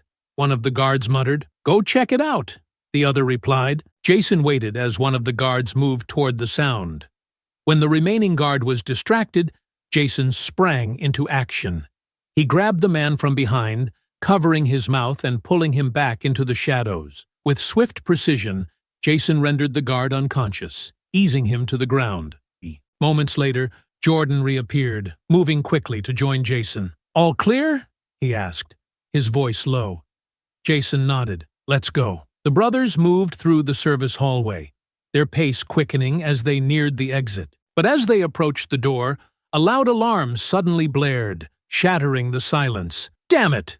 Jason hissed, his eyes darting toward the now active camera above the door. The override didn't hold, Jordan cursed under his breath. So much for sneaky. Now what? Jason yanked the door open, motioning for Jordan to follow. We run! The two burst into the night, the cold air biting against their skin as they sprinted toward the tree line. Behind them, shouts erupted from the mansion as guards poured out, their flashlights slicing through the darkness. Split up, Jason called, veering left. We'll meet at the car. Jordan nodded, darting to the right. The guards hesitated for a moment before splitting up to follow both paths. Jason pushed himself harder, his breath coming in sharp bursts as he weaved through the dense forest. The sound of footsteps and snapping branches behind him kept him moving, his grip tightening around the pocket where the flash drive was secured. On the other side of the forest, Jordan faced his own pursuers. He darted between trees, using the terrain to his advantage to stay out of sight. One of the guards fired a warning shot into the air, the crack of the gun startling but not slowing him down. Come on! Jordan muttered to himself, his legs burning with effort. Jason reached a small ravine, his heart pounding as he scanned for a way across. A fallen tree bridged the gap, and without hesitation, he scrambled onto it, his balance precarious as he hurried across. Behind him, the guards paused, their flashlights sweeping the ravine. Jason crouched low, pressing himself against the trunk as the lights passed overhead. Where'd he go? One of the guards muttered. Spread out! Another barked. Jason waited until the footsteps faded before continuing, his movements quick but cautious. Meanwhile, Jordan managed to lose his pursuers by doubling back and climbing into the branches of a tall tree. He watched as the guards passed below, their curses fading into the distance. Once the coast was clear, he dropped to the ground and made his way toward the rendezvous point. The twins regrouped at the edge of the forest, their breaths visible in the cold night air. Jason handed Jordan the flash drive, his expression grim. Any trouble? Jordan asked. Jason nodded. Plenty, but we've got what we need. Jordan smirked faintly. Good. Let's make it count. As the sound of distant sirens grew louder, the brothers slipped into the shadows, disappearing into the night with the evidence that would finally expose Calhoun. Jason and Jordan parked a few blocks away from the police station in the early hours of the morning, the flash drive securely tucked in Jason's jacket pocket. The quiet hum of the city felt out of place after the chaos of the forest and mansion. Despite their exhaustion, the twins moved with purpose, their mission clear. We get this to Maria, Jason said as they stepped out of the car. No detours, no delays. Jordan nodded, adjusting his jacket as they walked. You think this'll be enough to nail Calhoun? Jason glanced at him, his expression grim. It has to be. If it's not, he'll bury everything before the police can move on him. As they approached the station, Maria stepped out of the entrance, her phone pressed to her ear. She spotted them immediately, her sharp eyes narrowing with recognition. She ended her call and strode toward them, her coat billowing slightly in the cool morning breeze. Please tell me you've got something, she said, her tone a mix of urgency and anticipation. Jason pulled the flash drive from his pocket, holding it up. Everything Rico told us checks out. We found files in Calhoun's office, financial records, communications, even maps of the neighborhoods he's targeting. Maria took the drive, her expression unreadable as she slipped it into her coat pocket. If this is solid, it's exactly what we need to bring him down. It's solid, Jordan said firmly, but you need to move fast. Calhoun will know we were there, and if he hasn't already, he'll start covering his tracks. Maria nodded, her jaw tightening. I've got a team ready to move as soon as we verify this. You've done your part. Now it's on us. Jason stepped closer, his tone low and serious. Don't underestimate him, Maria. Calhoun's got resources, connections. He's not going down without a fight. Maria met his gaze, her confidence unwavering. Neither are we. She turned to head back inside but paused, glancing over her shoulder. You two should get some rest. You look like hell. Jordan smirked faintly, his exhaustion showing in the lines of his face. Thanks for the vote of confidence. Maria didn't reply, disappearing into the station with the drive in hand. The twins sat in their car, the silence heavy as they processed the events of the night. Jason leaned back in his seat, staring out the window at the faint glow of the city waking up. You think this'll be enough to stop him? Jordan asked quietly. Jason exhaled slowly, his hands gripping the steering wheel. It has to be, but Calhoun's not the type to go quietly. He'll fight this every step of the way. Jordan leaned his head back, closing his eyes. We'll be ready. Whatever it takes, we're not letting him win. Jason nodded, the weight of their mission settling heavily on his shoulders. We've done everything we can. Now it's up to Maria and her team to finish this. As the first light of dawn crept over the horizon, the twins drove away, their minds already turning to what lay ahead. Back at the station, Maria handed the flash drive to a tech specialist, her voice sharp and urgent. I want every file on that drive decrypted and verified. Cross-reference it with everything we've got on Calhoun. I want warrants ready by the time I'm back. The tech nodded, already plugging the drive into his system. Maria headed to the briefing room, where a team of officers and detectives waited. She stepped to the front of the room, her expression stern. Listen up, she began, her voice carrying authority. We've got actionable intel tying James Calhoun to a conspiracy involving targeted violence and illegal bounties. The evidence is being processed now, but we're moving as soon as it's confirmed. Calhoun thinks he's untouchable, but that ends today. The room buzzed with anticipation as officers began preparing for the raid. Maria stood in the center, her focus unshaken. Meanwhile, Calhoun sat in his high-rise office. The city sprawled out beneath him. His phone buzzed, and he answered with a clipped tone. Talk. They found the retreat. A voice on the other end said. Rico gave them everything. Calhoun's jaw tightened, his gaze cold. And the files? They've got them. Police are moving in. Calhoun leaned back in his chair, his mind working quickly. Then we move faster. Pull the contingency plans and make sure they don't get close to me. No loose ends. Yes, sir, the voice replied, before the call ended. Calhoun stood, his expression hard as steel. Let them come, he muttered.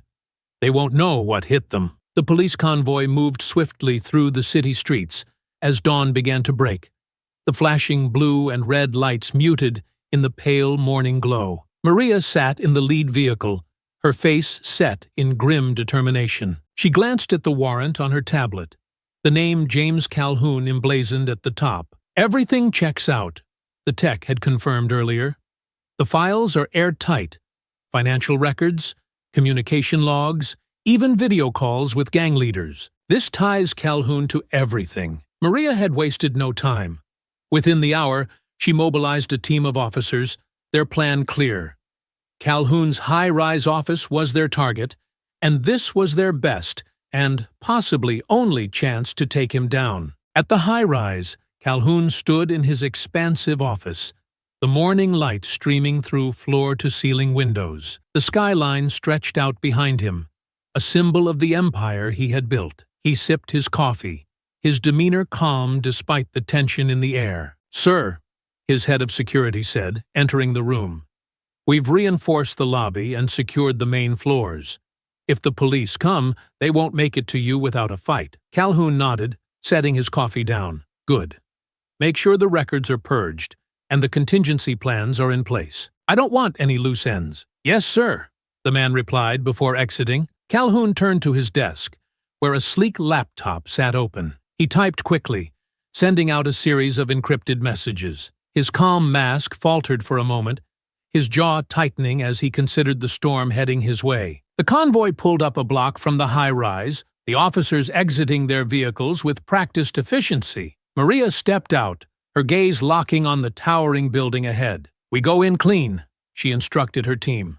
"No unnecessary force, but be prepared for resistance. Calhoun's got resources, and he won't go quietly." Jason and Jordan approached from the side, both dressed in plain clothes. They had insisted on being there, and Maria, knowing their stakes in this fight, reluctantly allowed it. "Stay back, unless we need you," Maria said sharply. "This is a police operation." Jason nodded, his expression unreadable. "Understood." Jordan smirked faintly. "We'll be your last line of defense." Maria rolled her eyes but didn't argue. With a final nod, she signaled for the team to move in. The officers entered the high-rise lobby in formation, their weapons drawn but pointed down. The security guards stationed near the entrance immediately raised their hands, their wide eyes darting to the police. "Everyone on the ground!" one officer barked, and the guards complied, dropping to their knees. Maria stepped forward, her voice clear and authoritative. "James Calhoun is wanted on charges of conspiracy, racketeering, and incitement to violence. Anyone who interferes will face obstruction charges. Cooperate, and you'll be treated fairly." The guards nodded nervously, their hands trembling as they stayed on the floor. Maria motioned for a group of officers to secure the lobby, while she and the rest of the team headed for the elevators. Upstairs, Calhoun watched the security feed on his monitor, his jaw tightening as he saw the police flooding into his building. "They're here," he muttered, turning to his head of security, who had re-entered the office. "Delay them. I need time." The man nodded, speaking into his radio. "All units, hold your positions. Do not let them through." Calhoun shut his laptop, sliding it into a sleek case, before locking it in a hidden compartment beneath his desk. His calm veneer returned as he straightened his tie, his mind already calculating his next move. Maria and her team stepped off the elevator onto Calhoun's floor, their weapons at the ready. The hallway was eerily quiet, the tension thick. "Move, carefully," Maria said, her voice low. As they advanced, the sound of rapid footsteps echoed from the far end of the corridor. Suddenly, armed guards emerged from side doors, their weapons drawn. "Down!" Maria shouted, diving behind a desk as the first shots rang out. The hallway erupted into chaos as the officers returned fire, carefully advancing under cover. Jason and Jordan, who had followed discreetly, pressed themselves against the wall near the elevator, exchanging a glance. "This just got messy," Jordan muttered. Jason nodded grimly. "We're not sitting this one out." Before Maria could stop them, the twins moved, their years of training kicking in. Jason grabbed a fallen guard's weapon, using it to fire precise shots that forced the attackers into retreat. Jordan charged forward, disarming one of the remaining guards with a swift strike and pinning him to the ground. "Clear!" Jason shouted, and Maria and her team pushed forward, securing the rest of the hallway. Maria shot Jason a glare but didn't reprimand him. "We're not done yet. Calhoun's office is at the end of the hall." The group regrouped, advancing toward the office door. Maria signaled for her team to breach, her heart pounding as they prepared for the final confrontation. Inside the office, Calhoun stood by the windows, his hands clasped behind his back. The sound of footsteps outside the door grew louder, but he remained calm, a faint smirk on his lips. "Let them come," he muttered to himself. "They're too late." The door burst open, officers flooding into the room. Maria stepped forward, her weapon trained on Calhoun. "James Calhoun, you're under arrest," she said, her voice firm. "It's over." Calhoun turned slowly, his smirk unfaltering. "You think this is the end? You have no idea what you've started." Maria kept her weapon steady, her gaze locked on Calhoun. Behind her, Jason, Jordan, and the officers fanned out across the office, securing the room. The tension was palpable. The faint hum of the city below, muffled by the sound of heavy breathing and the ticking of a sleek wall clock. James Calhoun, you're under arrest, Maria repeated, her voice cutting through the charged air. Conspiracy, racketeering, and incitement to violence. Put your hands where I can see them. Calhoun remained motionless, his back straight, his smirk unshaken. Slowly, he raised his hands, but his tone was mocking. You think you've won, don't you? That bringing me down changes anything? Jason stepped forward, his voice low and cold. It's over, Calhoun. We've got the evidence. Your operation's exposed, and Rico's already talking. You're done. Calhoun chuckled softly, his eyes glinting with something unsettling. Evidence? You mean the files you so cleverly stole from my retreat? Do you really think those will hold up? My lawyers will tear them apart before they even reach a courtroom. Maria stepped closer, her expression hard. We've got more than enough to convict you, and your network's crumbling. Rico's testimony is the nail in your coffin. At the mention of Rico, Calhoun's smirk wavered for the first time, his jaw tightening. Rico's a rat, he spat. He doesn't know the half of what I've built. You think taking me down will fix this city? You're fools if you believe that. Jordan's patience snapped, and he stepped forward, his fists clenched. Fixing this city starts with getting rid of scum like you. Calhoun's gaze shifted to Jordan, his lips curling into a sneer. And what about you? 2 ex-soldiers playing heroes, thinking you can save the world? Let me tell you something. You're as replaceable as the rest of them. Enough, Maria barked, her voice sharp. She gestured to 2 officers. Cuff him. As the officers moved in, Calhoun's demeanor shifted. His smirk twisted into something darker, his eyes darting toward his desk. Jason noticed the change instantly. Maria, wait!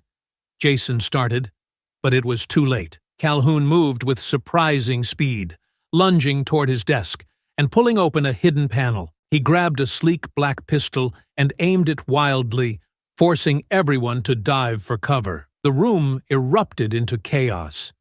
Jason tackled Maria to the ground as a shot rang out, the bullet embedding itself in the wall behind them. Jordan ducked behind a filing cabinet, his heart pounding. Put it down, Calhoun, Maria shouted, her voice echoing through the room. Calhoun didn't answer, his movements frantic as he backed toward the window. His hand shook, but his defiance burned bright. You'll never take me alive, he snarled. Jason peeked out from behind the desk, his sharp eyes locked on Calhoun. You don't have to go down like this, he said, his voice steady despite the tension. You can end this now, alive, or make things worse for yourself. Calhoun's laugh was hollow, tinged with desperation. You think I'm afraid of prison?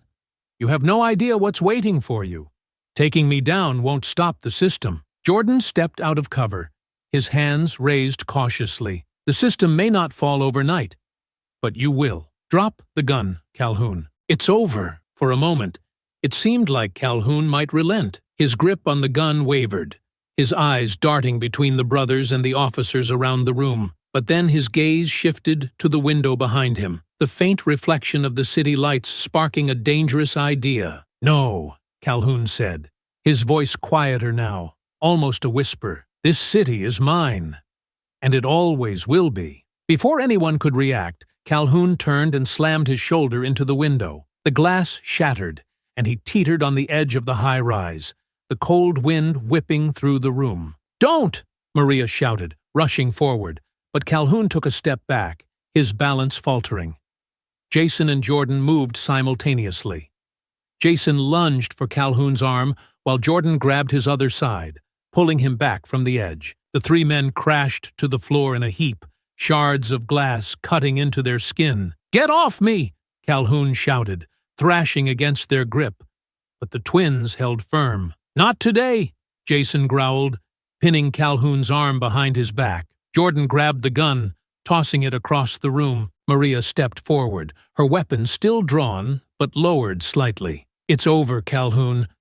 You're not escaping this. Calhoun stopped struggling, his chest heaving as he glared at the group. You have no idea what you're doing, he said, his voice venomous. You're opening a door you can't close. Maria motioned for the officers, who moved quickly to secure Calhoun in handcuffs. "We'll take our chances," she said, her tone icy. As Calhoun was hauled to his feet and escorted out of the room, Jason and Jordan exchanged a look. Both were battered and bloodied, but the weight of their victory was clear in their eyes. "It's over," Jordan said quietly, though his tone carried a hint of doubt. "For now," Jason replied, watching as Calhoun disappeared down the hallway. The sun hung low in the sky, casting a golden glow over the city. Jason and Jordan sat on a bench in a quiet park, the faint sounds of children playing and birds chirping creating a stark contrast to the chaos of the last 24 hours. Both were battered and bruised, their clothes still carrying the marks of their battle. But for the first time in days, they allowed themselves a moment to breathe. Jason stared at the horizon, his thoughts distant. "Feels strange, doesn't it?" he said softly. Jordan glanced at him, raising an eyebrow. "What does?" "Knowing it's finally over. Calhoun's in custody, the operation's exposed, and the city has a chance to heal." Jason paused, exhaling slowly. "It feels unfinished, though, like there's still more out there." Jordan leaned back on the bench, his hands resting behind his head. "There probably is. Guys like Calhoun don't operate alone, and the system he used doesn't disappear overnight. But this was a win. We stopped him, and we saved lives. That's what matters." Jason nodded, though his expression remained pensive. "I know. It just feels like a drop in the ocean. For every Calhoun we stop, there's another one waiting in the wings." Jordan chuckled, his tone lighter. "Well, then I guess it's a good thing we're stubborn." Jason couldn't help but smile faintly, shaking his head. "Yeah, I guess so." Across town, Maria stood outside the police station, her phone pressed to her ear. She watched as Calhoun was led out of a transport vehicle and into the building, surrounded by a dozen officers. His once arrogant demeanor had cracked, his face pale and drawn, but he still held his head high. "Yes, the evidence is solid," Maria said into the phone. "We've got his financials, communications, and corroborating testimony from Rico. Calhoun's lawyer will fight it, but this case is airtight." The voice on the other end said something that made Maria smirk. "I wouldn't worry about him slipping away. Calhoun's burned too many bridges. No one's coming to save him." She ended the call and leaned against the wall, her expression softening for a moment. The fight wasn't over. But today, they'd struck a blow that would resonate far beyond the city. Back at the park, the brothers sat in silence for a while, watching the world go by. Jason finally broke the quiet. "Think Maria's got it handled?" Jordan nodded. "She's tough. If anyone can keep Calhoun where he belongs, it's her." Jason leaned forward, resting his elbows on his knees. "Still feels weird, letting someone else take the reins." "Yeah, well, we're not cops," Jordan said with a shrug. "We did our part. It's their job to finish it." Jason glanced at him, a faint smile tugging at the corner of his mouth. "Since when are you the voice of reason?" Jordan grinned. "Don't get used to it." They sat in companionable silence again, the weight of their journey slowly lifting. After everything they'd endured, the fights, the chase, the near misses, they'd come out the other side with their mission accomplished. "Jason," Jordan said suddenly, his tone more serious. Jason turned to him. "Yeah, we did good," Jordan said, meeting his brother's gaze. "No matter what happens next, we did good." Jason nodded, his chest tightening with emotion he didn't often let himself feel. "Yeah, we did." As the sun dipped lower, the city began to stir with life. News of Calhoun's arrest spread quickly, and whispers of change rippled through the streets. For the first time in a long time, there was a sense of hope, fragile, but real. Jason and Jordan stood, stretching as they prepared to leave. "What now?" Jordan asked, slinging his jacket over his shoulder. Jason thought for a moment, his gaze steady. "We keep going.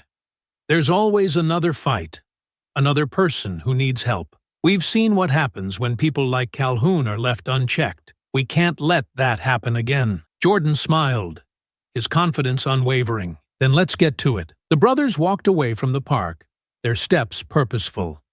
They didn't know what challenges lay ahead, but they knew one thing for certain: Together, they could face anything. At the police station, Maria watched the sunset through her office window, a rare moment of calm washing over her. The flash drive sat on her desk, its contents now part of an extensive case file against Calhoun. She picked up her phone, dialing a familiar number. When the call connected, she smiled faintly. "It's done. He's not walking away from this. Thanks for trusting me." As the line went silent, Maria set the phone down, her resolve solidifying. The fight wasn't over, but with allies like Jason and Jordan, she knew they'd continue to make progress, one battle at a time. Jason and Jordan sat on the hood of their car, parked on a hill overlooking the city. The lights below stretched endlessly, a quiet reminder of the lives they had fought to protect. The night was still, their breaths visible in the cool air. "Long night," Jordan said, breaking the silence. Jason smirked faintly. "Yeah, but worth it." Jordan leaned back, his gaze on the stars. "Think they'll nail Calhoun for good?" Jason nodded, his tone confident. "Maria's got everything she needs. Between the files and Rico's testimony, there's no way he's getting out of this. By the time the lawyers are done with him, he'll be rotting in a cell." Jordan snorted. "Good, that's where he belongs." Jason turned to him, his expression thoughtful. "It's not just about him, though. What we did tonight? It's a message. Guys like Calhoun think they can get away with anything, but we proved them wrong." Jordan chuckled softly. "You always did like the whole message thing." "Me? I'm just glad we shut him down before he hurt anyone else." Jason smiled, shaking his head. "Still the same guy who jumped into fights without thinking, huh?" "Some things never change," Jordan replied, grinning. The two fell into a comfortable silence, the weight of the night lifting as they sat side by side. After a while, Jordan spoke again, his tone lighter. "You know, for all the chaos, we make a pretty good team." Jason raised an eyebrow. "Pretty good? We're unstoppable." Jordan laughed, shaking his head. "All right, I'll give you that." Jason extended his fist, and Jordan bumped it without hesitation. Their bond, forged through years of trials and victories, was as strong as ever. "So," Jordan said, hopping off the hood, "what's next?" Jason slid into the driver's seat, glancing back at the city. "Whatever it is, we'll face it together. Calhoun's going down, but there's always another fight." Jordan climbed in beside him, grinning. "Good. I'd get bored otherwise." As the car pulled away, they left the city lights behind, ready for whatever came next. With Calhoun facing justice and their mission accomplished, the brothers knew one thing for certain. Together, they could take on anything. I hope you enjoyed that story. Please share it with your friends and subscribe so that you do not miss out on the next one. In the meantime, I have handpicked 2 stories for you that I think you will enjoy. Have a great day.